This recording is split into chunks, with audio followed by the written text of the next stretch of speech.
Lalu kita pergi yang pertama, jangan takut, jangan bergerak. Nanti lepas Ustaz habis ceramah, kita boleh rasa macam tangan Ustaz tadi Ustaz ajar. Yang kedua ni kita boleh tangkap gambar, boleh ya? Baik, yang pertama, Sakifah Bani Sa'idah. Sakifah Bani Sa'idah, Sakifah ni maksudnya apa dalam bahasa Melayu kita Ustaz ringkaskan saja sebab ramai, iaitu bermaksud taman ataupun tempat istirahat. Taman, Sakifah ni taman ataupun dipanggil tempat istirahat ataupun dipanggil tempat bersantai kalau bahasa kita. Baik. Bani Sa'idah ni apa? Yang mana taman ini ataupun tempat rehat ini ataupun tempat santai ini kalau kita duduk dipanggil Sakifah Bani, maka terbinalah Sa'idah kebahagiaan, terbinalah kegembiraan, terbinalah kesihatan, terbinalah kegembiraan bersama keluarga. Sebab itulah Sakifah Bani Sa'idah ini, tuan-tuan dan puan, rupa-rupanya apa dipanggil? Taman Rasulullah sallallahu alaihi wasallam.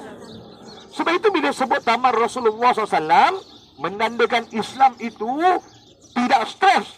Menandakan Islam itu benarlah hadis Nabi Muhammad SAW. Nabi kata apa? Al-aqlus salim fil jismil salim. Al-aqlus salim fil jismil salim.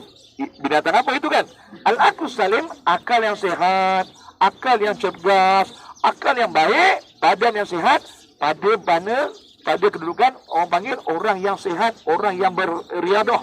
Sebab itu dalam Islam, dia bukan baca Quran saja, bukan semayang saja, tetapi tak salah kita keluar bersama keluarga, kita makan-makan, rehat-rehat, santai-santai.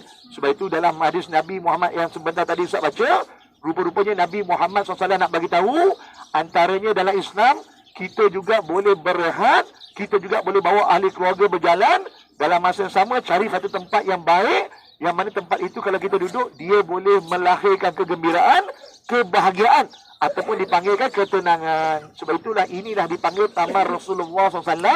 Sebab itulah Nabi dikatakan bersama ahli keluarga, dan Nabi juga duduk di taman, dan Nabi juga dikatakan beristirahat. Jadi sebab itu kalau orang haji umrah, kalau kita tengok dia balik, tiba-tiba kat rumah dia ada taman, dia pasang gazebo. Orang lelaki kata lepas ni habislah duit aku beli gazebo kan. Baik, orang perempuan minta. Sebab itu tak salah sunnah Nabi. Kalau kita tengok ada orang perempuan depan rumah dia buat taman kecil. Nampak tak? Sebab itulah rupanya sunnah Nabi. Memang Nabi pun ada tempat rehat ataupun taman ataupun tempat yang dikatakan tempat untuk melahirkan ketenangan. Inilah yang dikatakan dalam Islam. Sebab itu bila kita ada ketenangan, kita tak ada penyakit darah tinggi. Kalau kita ada ketenangan, badan kita sehat, jantung kita pun sehat. Sebab itulah kita takut antara penyakit-penyakit yang mengganggu kita ibadat. Sebab itulah Nabi ajar, antaranya dalam hidup kita mestilah ada tempat yang tenang untuk kita berehat bersama keluarga. Inilah Sakifah Bani Sa'idah. Dan yang keduanya, hadiah rahmati Allah. Bila kita faham, maknanya dalam hidup kita sebagai Islam tak ada stres, ada tempat rehat, ada ketenangan, boleh bawa ahli keluarga. Sebab itu dalaman kita pun tenang. Sebab itu yang kedua, apakah yang berlaku di sebalik Sakifah Bani Sa'idah? Dalam keadaan Nabi duduk, para sahabat datang, semua umat Islam di Madinah pergi ke taman ini, maka disebut, tengok tang Ustaz, di sinilah dikatakan ahli-ahli orang-orang Ansar dan Muhajirin, mereka semua duduk di sini. Sebab itulah di belakang Ustaz ini dikatakan Asyarul Mubasyirin bil Jannah, 10 lelaki yang dijamin masuk syurga, dikatakan semua berada di sini. Sebab itulah taman ini sangat dahsyat, tuan-tuan dan puan. Tengok tang Ustaz, tengok tang Ustaz, tengok tang Ustaz, kebesaran Allah. Ustaz tak sempat apa ni, tengok. Sangat luar biasa, tuan-tuan dan puan. Dengar tak ketenangan dengan taman kicauan burung? Dengar tak dalam tu ada ketenangan kicauan burung?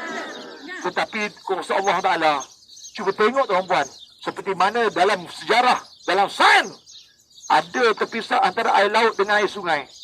Perasan tak dekat belakang tu burung gagak, burung merpati? Tetapi pelik, burung merpati tak masuk. Hanya burung yang tenang saja dalam taman ini. Nampak tak?